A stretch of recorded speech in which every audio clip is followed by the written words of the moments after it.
that I kind of squish down and never let anybody see because it's very, very vulnerable and I need to keep it safe.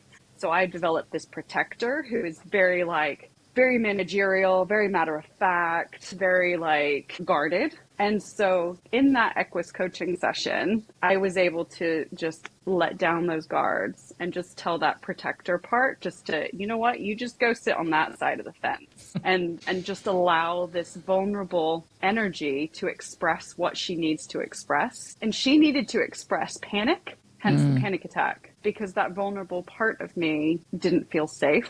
And that's scary. And so by allowing yourself to express panic and fear,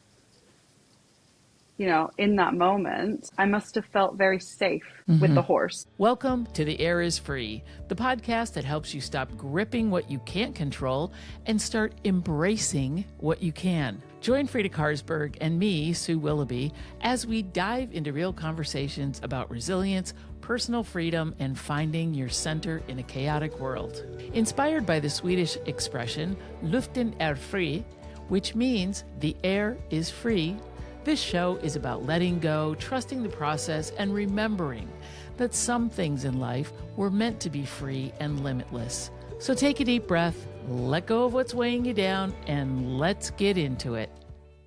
Hello, lovely listener. Welcome to another episode of The Air is Free, better known as Luften är fri. Today, we have a guest on, and this is always a special occasion when we have a guest on because you get to listen to somebody else besides me and Frida. Today's guest is a deeply intuitive and grounded Jackie Archer, life and Equus coach, intuitive psychotherapist, and lifelong horse lover. Jackie's journey has taken her from the wide open spaces of Texas landscapes to the rolling hills of England, and through profound transformation shaped by grief, growth, and a quiet inner knowing. After decades of therapeutic work with children and adults, Jackie returned to her roots, this time with horses, as co-facilitators in her healing process. Now, through Equus coaching, she helps clients slow down, get honest, and reconnect with their truth in the most powerful embodied way. This conversation is full of heart, presence, and the kind of wisdom that only comes from living it. Hello, Jackie. Hello, Frida. How are you?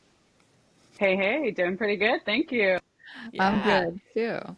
I love the intro. I want an intro like that next time, please. I will really absolutely. Good intro. I will absolutely do that for you, Frida. I promise. Okay. Beautiful. Well, welcome, Jackie. It's so fun to have you on the show.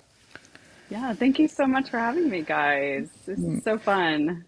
Yeah, we originally put out like a call to action on Instagram. Now, Frida, you and Jackie kind of know each other, and I just know Jackie from Equus coaching a little bit, but never have met you. So this is great. I love it. And we kind of put out a call for action. Hey, you want to be coached live and in person? By the way, that still stands if anybody's interested. And Jackie responded, and I was like, wait a minute.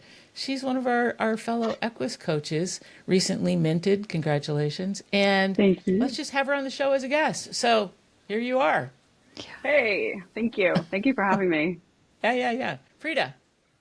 Yeah, well, I have so many questions, Jackie. We've met a couple of times, so I know you a little bit, but I'm also so curious to hear about your path and like how you became and why you did decide to become an Equus coach. Do you want to tell us the story? Yeah, I mean, Frida, you were a part of that journey, weren't you? Back in Spicewood, Texas. What year was it? It was 2018.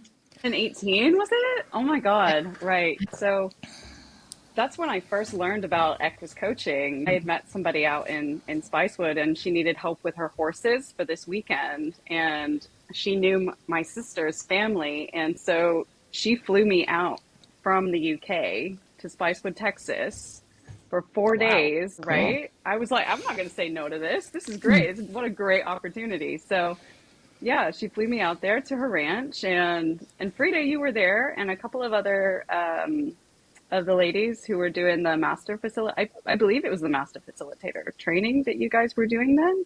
I wasn't doing it at the time, but I think the other ones were. Yeah, so we were a bunch of coaches there, at least. Yeah. Yes, you were pregnant too. I remember that. Yeah, very pregnant. Very pregnant. And yeah, so that's when I first ever heard about the Equus coaching, because on my journey as a therapist, I did stage 1 training with Igala and only made it to stage 1 because it didn't, like, I finished stage 1, it didn't really click. Like, something just didn't feel right with it. And so I kind of, put it to bed for a little while. So just I just want to stop for a second. So for people that are unfamiliar with what Igala is, I know what it is and Frida knows what it is, but could you just give a brief kind of like what, just so that people can understand the difference between sort of Equus coaching, right, and Igala? Mm-hmm. So Igala is the Equine-Assisted Growth and Learning Association, and it is where, so like a psychotherapist and a horse expert will partner together to facilitate a equine-assisted growth and learning session with a client. And I think it was that partnering that didn't quite click for me, having somebody else in the arena, watching the horses, and I don't know, it just didn't gel with me. Yeah, okay. Thank you for that clarification. Yeah. I just wanted to... Yeah, no problem. Yeah. So, and obviously Equus coaching is you're on your own with a client and a horse, field, round pen, arena. Yeah. So that's the difference. Okay. So go ahead with your journey. My apologies. Oh yeah, my journey. Oh my gosh. Like, where do I even start? Frida, what was even your question? No, but Mike, well, let me ask you a couple of questions. Like, so you said you went to Spicewood, Texas, and it was the first time you got introduced to Equus coaching, right? So what was it that caught your attention? What was it like? Ooh, I want to do this. I think it was the way that the coaches interacted with the clients, the way that they interacted with the horses. It was very authentic, very raw, and very real. And to be able to witness such transformational change in just a weekend was just, I was just like, oh my gosh, like, and then like something clicked. But then again, I put that to bed for a little while, and every year after that, I kind of went on the website and, I was like, oh, maybe this year. No, I've got to do this, that, and whatever. And, life takes hold. And my dad passed away actually during COVID, 2021, I think it was. And yeah, that hit hard, having a parent pass away. That's just like a grief. Like I specialized in grief when I was originally doing my training and my master's, and I went down the route of specializing in grief and working with families who were grieving, but also people who were in palliative end of life care. And and then I had my own grief, and yeah. It's a hard field. I mean, that's a lot. Heavy. It's heavy. Yeah, very heavy. And I think when you work with those particular clients and you work in that field, like it changes and shapes the way that you view life. But then obviously having my dad pass away, it was like this huge wake up call, like life is really short. Why am I not doing the things that like spark joy for me and that I'm so passionate about? And so I did some traveling in Canada. I went off for a month with my girlfriend to Canada, and we were in a van and we took our mountain bikes, and it was just fun. The best time. Oh my God, it was amazing. I broke my foot, which sucked completely. Otherwise, it was fun. I tell people I was being chased I was trying to save a baby from a bear, and so I broke my foot. But and we were doing all these gnarly things like mountain biking at Whistler and all these really cool places. And the way I broke my foot was like I stepped back off of a chair in the van and just like snap landed. Seriously, like spiral fracture of like one of my metatarsals. And I was like, you are kidding me. Of all the gnarly stuff I've done on this trip, this is it. Okay. Anyway, so I got distracted. Okay. So I come back from Canada and I go on the Equus coaching website again, and I'm like, it's time. So I book on it, I go, and I'm like, yes, I'm doing this. And I've done it. Oh my God. Congratulations. Yeah. I know. Oh, good. I know. My gosh. But yeah. So I owe it to Frida and a couple of the other girls who were going through the Equus coaching at the time for introducing that. I always believe that things happen for a reason. Yeah. So, Me too. so as a trained therapist, psychotherapist, right? Mm-hmm. And coaching is not therapy, although you can get pretty deep and you can get into some heavy topics with your clients and so forth. Do you feel that being a therapist, I don't know, gives you an advantage, or does it just give you a different perspective than someone who doesn't have that background coming into Equus coaching? Right. I'll just share with you that I found, because I had no coaching experience prior to doing this course. I didn't do the Martha Beck program. Other training programs are available. I didn't do any of that. I had no idea what life coaching was about. And so I have found, right, and I do still continue to find the process of life coaching very difficult as a therapist. Very, very difficult, because I want to go into analytical mode. I want to, I am the expert, whereas Equus coaching, I'm not the expert and I don't have the answers. And I'm just here getting curious about what's going on for you. And so, I have found this process difficult. I'm not even going to tell you how difficult. Just letting go of all of those kind of therapist hats and perspectives, and trying to put people in a box or diagnose or, and it's been really humbling and taking a breath of fresh air moving into the field of Equus coaching, because I'm I can just be myself. I can just get curious. I can just be here with the horse. I can just be here with the client, and we can all just try and figure this stuff out together, Yeah, I love that you said that, because I was really curious. And then when you flip it the other way, as you're going through the Equus coaching program, how has that informed your therapy? Right. I'm I try not to be the expert, but I mean, I have to some degree. But is it difficult switching back and forth, I guess is what I'm trying to say, or has it changed the way you take your approach to therapy? I don't know. Yeah. I mean, I've been on this journey for a year, just over a year. And I think I'm still trying to figure out how they fit together, because they do fit together, because being a therapist is a huge part. I spent a lot of years and a lot of money doing that training, and it is a part of who I am and what I offer. But I guess as I move more towards the coaching, there is a letting go.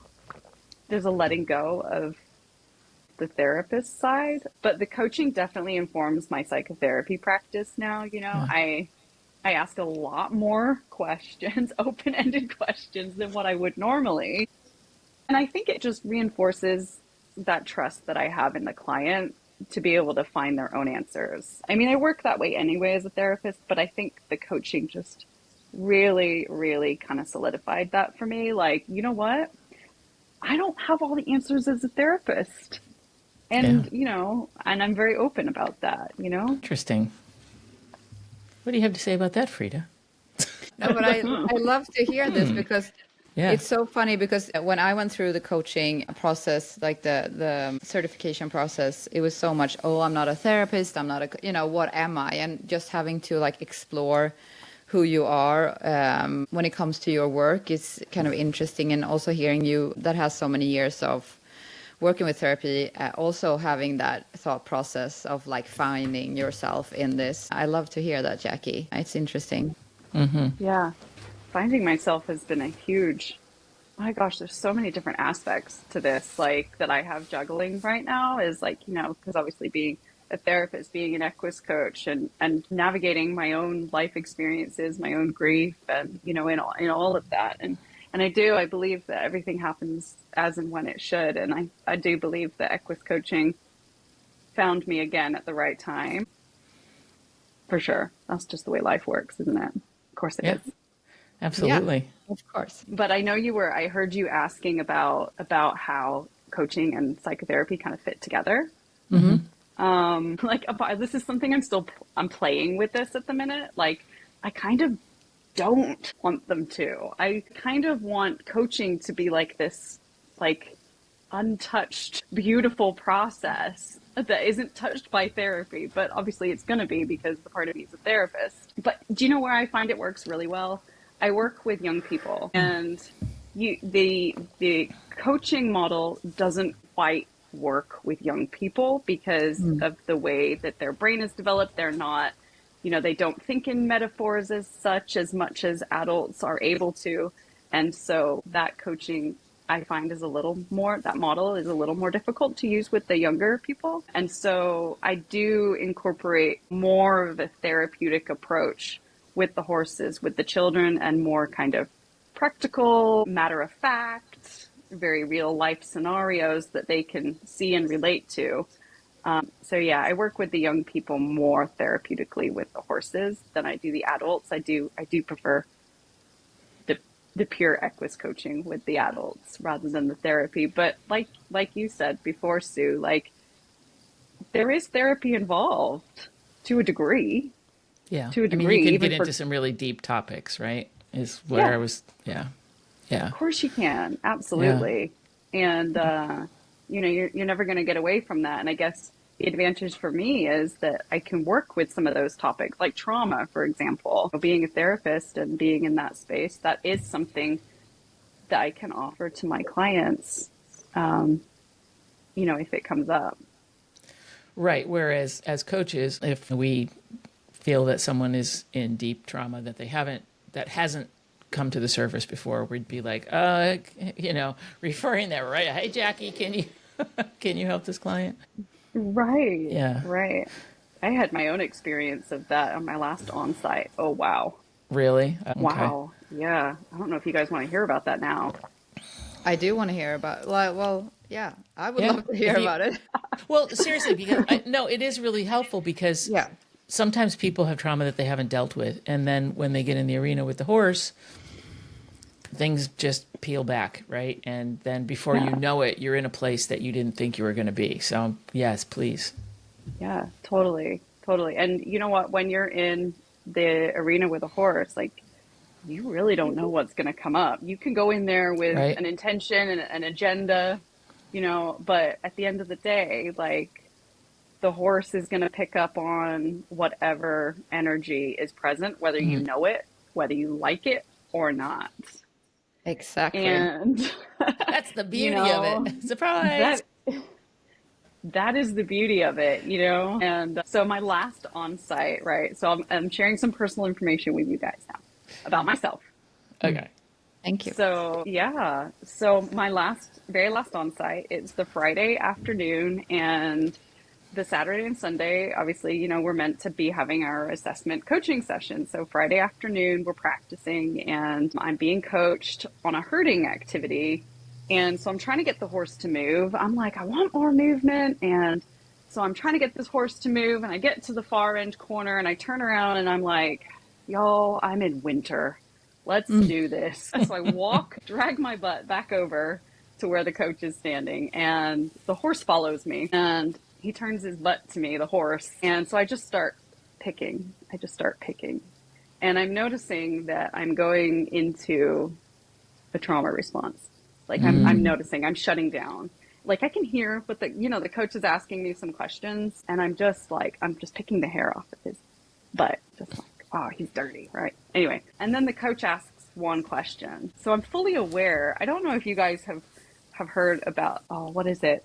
Jill Bolte Taylor, Yes. the four characters, right? Yes. And how she describes in her TED Talk that, this part of her brain completely just shut down, but she was aware of what was going on. And so in that moment, I'm totally aware of like what's happening and what's coming because, I'm a therapist, and this is, I'm very aware of what's happening. But yeah, as a coach, you wouldn't necessarily have the training to understand what was happening in the moment and that kind of thing. So I guess this is where being a therapist comes in handy working with clients, is that you kind of notice these signs. And so the coach asks one question about vulnerability. Now, as a therapist, I don't do vulnerability. I don't do talking about my stuff. Okay. That stuff is behind a closed door, and it always has been. And I know it's behind that door, right? And sometimes I can just see a tiny little crack in that door, right? And I know what's there, but we don't need to go there, okay? We don't need to go there. We don't need to pick it out. Shut that door. You know, I saw a therapist once for grief, and he said to me, he noticed the door, and I'm like, you get away from that door. Anyway, I never went back to see him. So anyway. Wow. But this is where I'm getting to with Equus coaching, and you know, which is another reason why I am transitioning from pure psychotherapy to the Equus coaching, because I have experienced and I have witnessed just how profound change can happen on an experiential somatic level. So I'm there with the horse, and I'm picking, and I'm starting to shut down. I'm going into trauma response. The words are said, vulnerable, childhood, now. And instantly, like, I just felt myself move into panic zone. And I remember I just put my hand up and I was like, I'm in the panic zone. Like, internally, I'm like starting to have a panic attack. And like, so I start having a panic attack. And I've only ever had one panic attack in my entire life, but like, I'm fully aware in the moment. And like, I'm fully aware of where the horse is and the coach and the other facilitators and the other students. And like, I'm pacing around and I'm like, oh my God, like, I'm panicking. And the poor lady who was coaching me, the poor lady who was coaching me. And then I just like, one of the facilitators came in and I just dropped to the floor, and I was shaking so hard and I was hyperventilating. But in that moment, I like looked up at the lady who was coaching me, and I just reached for her hand and I said, you did nothing wrong. Oh my God. Yeah. You had the awareness of saying that, though. That's interesting. Honest to God. So yeah, she did nothing wrong. And I needed to tell her that, because I allowed myself in that space to go there, because I knew that I needed to go there. I knew that I needed to walk towards vulnerability in order to develop my soul, develop my person, right? And so I did. And in that moment, I just the power that an Equus coaching session can have. Like, you can work with trauma somatically, like without opening the door, without talking about, without organizing, without looking at it on a somatic level with the horses. It's possible. And you know, that's a major insight that I took home with me from that last on-site of mine. So working with trauma and the horses. So yeah, you don't need to open the closet door. You don't need to relive your trauma. You don't need to talk about your trauma. Tell me about the somatic piece. We want to know more about the somatic piece. Is that okay, Frida?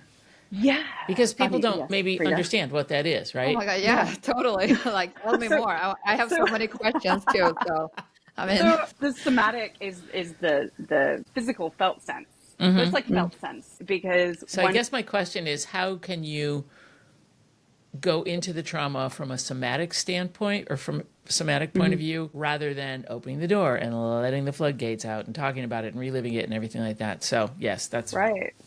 So for me, I can talk about myself personally in this experience. So the somatic is like the felt sense. And so when we just a bit of back info. So obviously when you experience trauma, our body stores it as energy, and it just gets stuck. It gets stuck in our body, in different parts of our body, and then we don't release it. This is where I'm going to go off on a tangent now. So animals, for example, if you were having like a gazelle running from a cheetah, it'd be running, and then it gets away, and then, it kind of stops and it freezes, or, it shakes it off, and it allows the whole process of being preyed on, running away, and then it shakes it off. Or I think some animals actually like freeze, don't they? So they go through depending. Yeah, they go through this whole like response. But as humans, we don't allow ourselves to complete the cycle. So with the trauma, that's why the trauma gets stuck. And then obviously, years go by, and then more trauma happens, and it just kind of all adds up. So anyway, so for me personally, there is an unexpressed trying to think how I would describe it. An unexpressed, the only way I can describe it is like vulnerable, scared, very young energy. If I was to describe that kind of energy that's coming from the trauma. And so in response to that, this is where parts work comes into it. So parts work is a little bit like internal family systems. So I specialize in somatic parts work, which is the felt sense of the parts work. And so IFS, internal family systems. So we all have different parts to our personality, and they all have a different role, and they all have a different persona, and they all want different things, which is why sometimes internally, like, we don't know what we want, we don't know what we feel. And so for me, that vulnerable felt sense that I kind of squish down and never let anybody see because it's very, very vulnerable and I need to keep it safe. So I developed this protector who is very managerial, very matter of fact, very like guarded. And so in that Equus coaching session, I was able to just let down those guards and just tell that protector part just to, you know what, you just go sit on that side of the fence and just allow this vulnerable energy to express what she needs to express. And she needed to express panic, hence the panic attack, because that vulnerable part of me didn't feel safe. And that's scary. And so by allowing yourself to express panic and fear, you know, in that moment, I must have felt very safe with the horse. And there was I'm not a fan of words being a therapist. I'm not a fan of words because words cannot describe that felt sense. Yeah. There is no words in the world that I could use to describe that feeling that needed to be expressed in that moment. Yeah. So it was physically just coming out of you. It was physically just coming out of me. I think I went. I'm glad I wasn't the one coaching you. That's all I got to say. Do you know what? It was in terms of like the learning experience for our particular cohort on trauma and a trauma response. It couldn't have happened at a better time. Yeah. And I'm really glad that I was able to demonstrate how it works. Oh my gosh. Yeah. But you know, but the power that Equus coaching can have working somatically with a client who is very aware, I guess, you know, of what's going on for them with their trauma. Yeah. Thank you for sharing that, Jackie. Yeah. Thank you for being vulnerable. Yep. There you go. Brene Brown would be proud.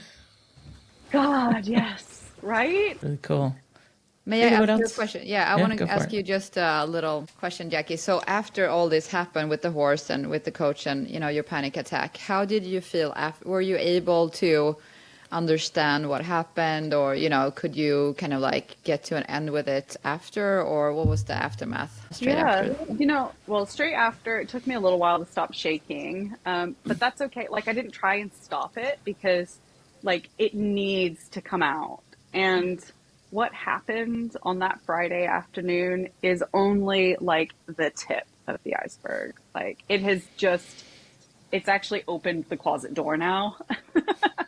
And yes, more Equus coaching sessions will be required. But in terms of like what happened, so yeah, it took me a while to kind of come back down, but I wasn't in any rush. So like the physicality, the shaking, I like went for a walk, and like I said, I threw up, and then I had like this horrid headache for like all night. I went to bed.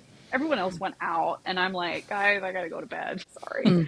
So yeah, I went to bed, just like killer headache. And then like the aftermath stayed with me pretty much all weekend. It was like this relief that I felt, and that I could be vulnerable without that little child part of me, like being in a risky position, you know, because she's not in a risky position anymore.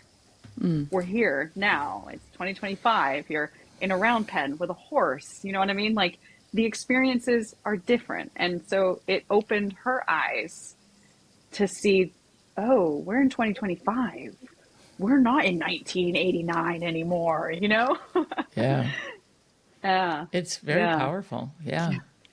It's so powerful. And, you know, this is why,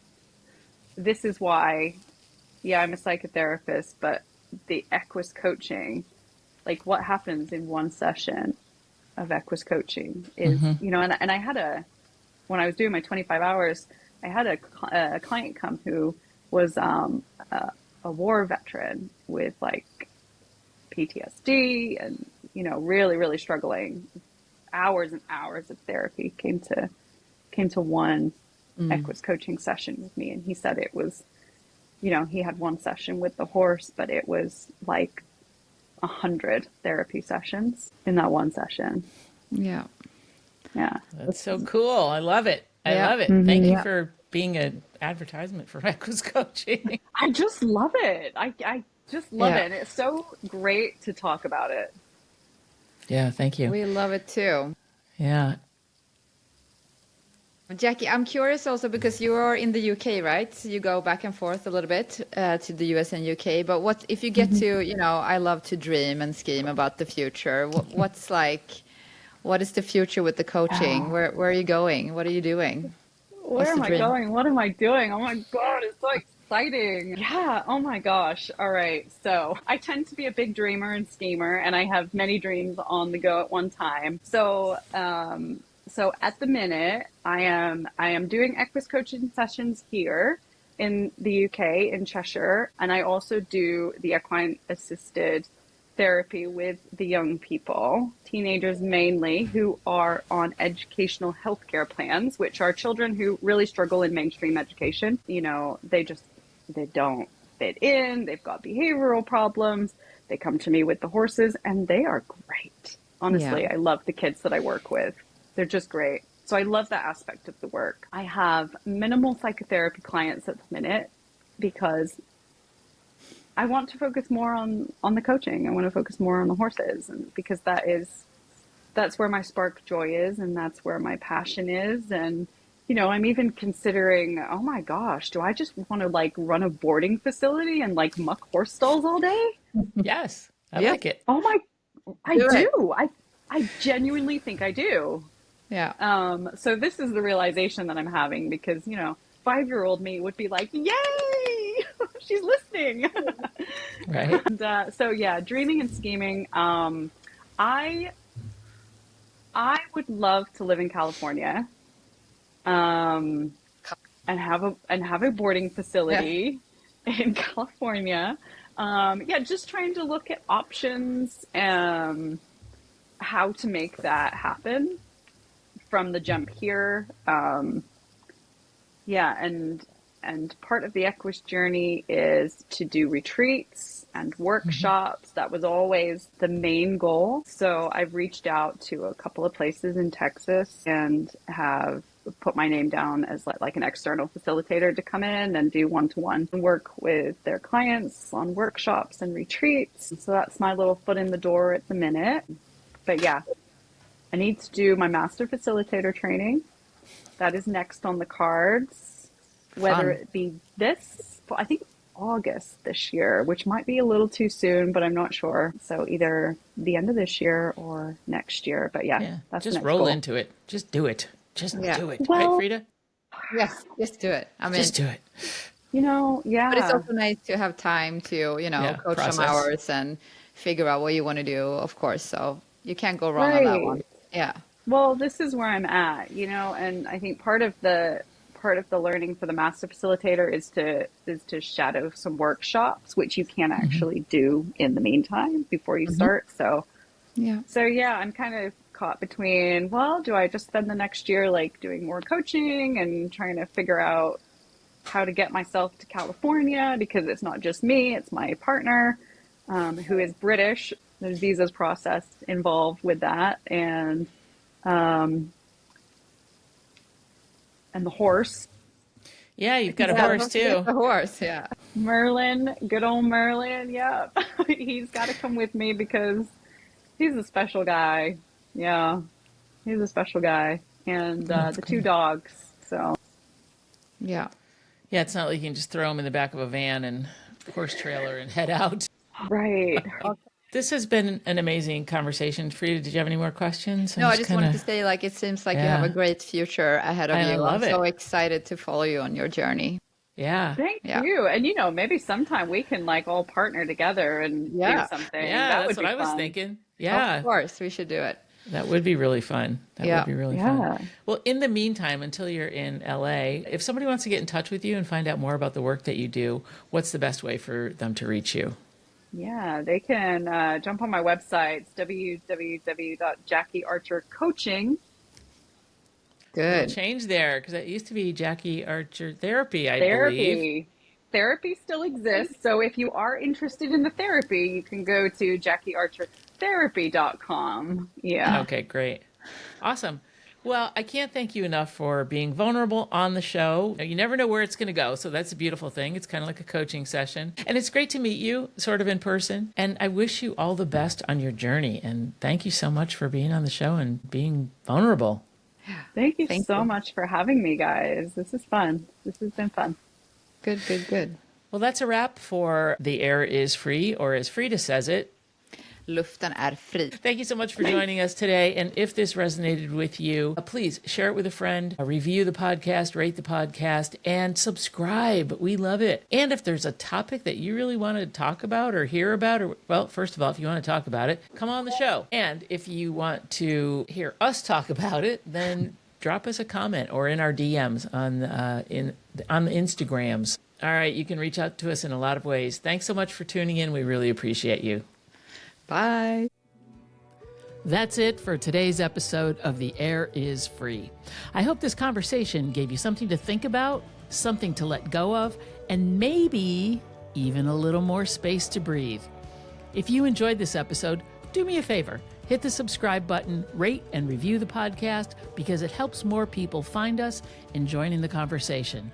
And if something resonated with you, share it on social media and be sure to tag us. We'd love to hear your thoughts. You can follow us on Instagram, hit us up on our websites. Just come, say hi, send us a message, or let us know what topics you'd love to hear more about. Until next time, take a deep breath, let go of what you can't control, and remember, Luften är fri.